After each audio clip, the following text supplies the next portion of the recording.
महाभारत विश्व का सबसे बड़ा महाकाव्य ग्रंथ 3137 ईसा पूर्व हुआ ये भयावह युद्ध कहने को तो सिर्फ 18 दिन चला था, किंतु इसके परिणाम और भीतर निहित रहस्य इतने प्रभावी थे कि आज तक लोग इसके बारे में ज्यादा से ज्यादा जानना चाहते हैं। क्या आपने कभी ध्यान दिया है कि रामायण काल के परशुराम और जामवंत महाभारत में भी कैसे नजर आते हैं?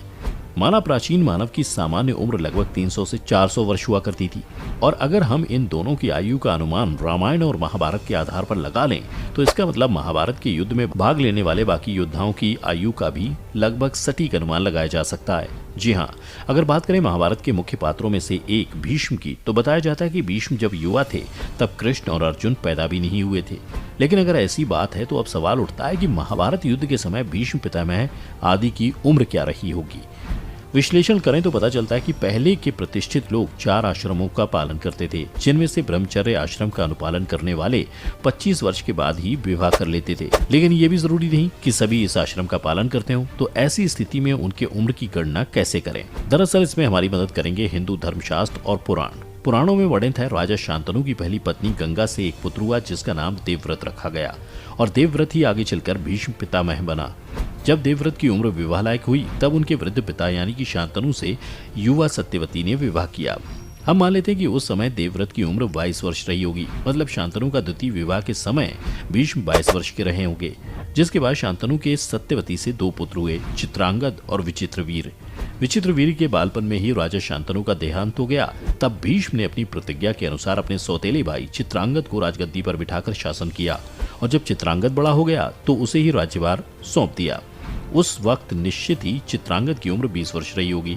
आंकड़ों को सही से देखें तो चित्रांगद के जन्म से पूर्व भीष्म की आयु 22 वर्ष थी, तो इस हिसाब से उसके बड़े होने पर भीष्म की आयु संभवतः 42 वर्ष रही होगी। चित्रांगद की राजगद्दी पर बैठने के बाद उसने लगभग 8 वर्ष तक शासन किया, किंतु गंधर्व राज के साथ हुए युद्ध में वह मारा गया। मतलब भीष्म की 42 वर्ष की आयु में 8 वर्ष जोड़ दिए जाएं तो उस समय उनकी आयु 50 वर्ष रही होगी। चित्रांगद के बाद भीष्म ने विचित्रवीर को गद्दी पर बैठाया, जो अभी इस भार को संभालने के लायक भी नहीं था, क्योंकि अभी वो यौवन दशा को प्राप्त नहीं हुआ था। इसलिए लगभग 5 वर्ष के बाद विचित्रवीर के प्रौढ़ होने पर उसका विवाह काशीराज की 2 पुत्रियों अंबिका और अंबालिका से हुआ। अर्थात चित्रांगद की 28 वर्ष में मृत्यु के 5 वर्ष बाद ही विचित्रवीर ने राजगद्दी का भार संभाला। अर्थात इस समय भीष्म की आयु 55 वर्ष रही होगी। विवाह होने के पश्चात विचित्रवीर 7वें वर्ष क्षय रोग से पीड़ित हो गया और 8 वर्षों के अंदर स्वर्ग से धार गया। इस मान से भीष्म की आयु इस समय 63 वर्ष की रही होगी। और जब भीष्म ने अपने दोनों सौतेले भाई चित्रांगद और विचित्रवीर को खो दिया, तब भीष्म इस दुविधा में घिर गया कि अब वो ये राज्य किसे सौंपे। तब सत्यवती ने अपने वंश को बचाए रखने के लिए भीष्म से अंबिका और अंबालिका के साथ नियोग कर पुत्र उत्पन्न करने को कहा, लेकिन भीष्म ने तो ब्रह्मचर्य की प्रतिज्ञा ले रखी थी। बहुत मनाने पर भी भीष्म नहीं माने। तब सत्यवती ने अपने पराशर ऋषि के संयोग से उत्पन्न हुए पुत्र कृष्ण द्वैपायन अर्थात वेद व्यास जी से नियोग के लिए अंबिका और अंबालिका को भेजा।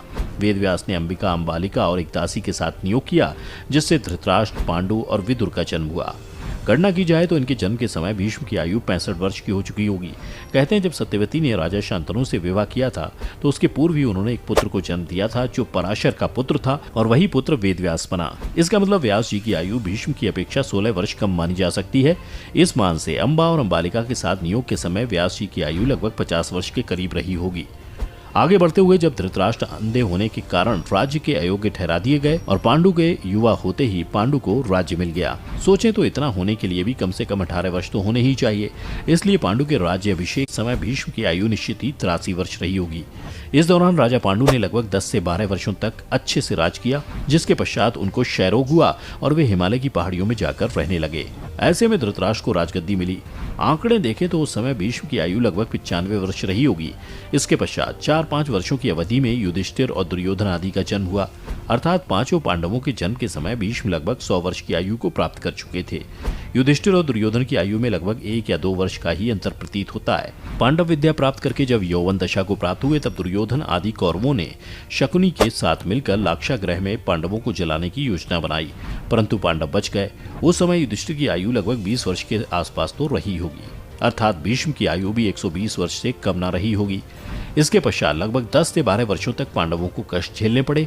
बाद में कुछ राज्य देने की बात हुई, तब उस समय युधिष्ठिर की आयु कम से कम 32 वर्ष की और भीष्म की आयु 132 वर्ष मानी जा सकती है।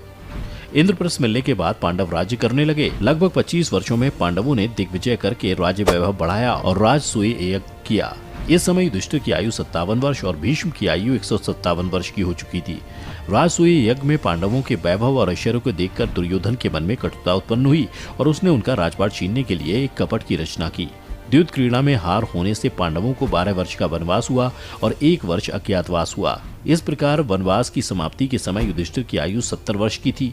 इस हिसाब से भीष्म की आयु 170 वर्ष मानी जा सकती है। वनवास और अज्ञातवास की समाप्ति के बाद दोनों पक्षों का कुछ समय बातचीत करने में व्यतीत हुआ और उसके पश्चात महाभारत युद्ध हो गया और यह युद्ध 18 दिनों तक चला। उस वक्त भीष्म पितामह की आयु लगभग 170 वर्ष थी जब उन्होंने महाभारत युद्ध के दौरान शरशैया पर ही अपना शरीर त्याग दिया था। कहा जाता है इच्छा मृत्यु का वरदान के कारण उनकी उम्र इतनी लंबी रही थी। मित्रों, इस वीडियो में बताई गई बातें अनुमानित हैं।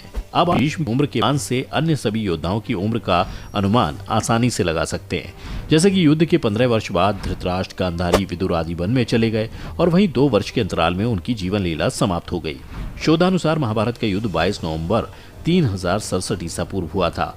तब भगवान श्री कृष्ण 55 या 56 वर्ष के थे। हालांकि कुछ विद्वानों का मानना है कि उस समय उनकी उम्र 83 वर्ष की थी और महाभारत युद्ध के 36 वर्ष बाद उन्होंने देह त्याग दी थी। इसका मतलब श्री कृष्ण ने 119 वर्ष की आयु में अपना देह त्यागा था और वहीं पुराणों में श्री कृष्ण की आयु 125 वर्ष तक बताई गई है, जबकि ज्योतिषियों के अनुसार उनकी आयु 110 वर्ष थी। दोस्तों, वीडियो में बताई गई आयु अनुमानित है। अगर आप इससे जुड़ा कोई और भी प्रश्न पूछना चाहते हैं तो हमें नीचे कमेंट करके जरूर बताएं।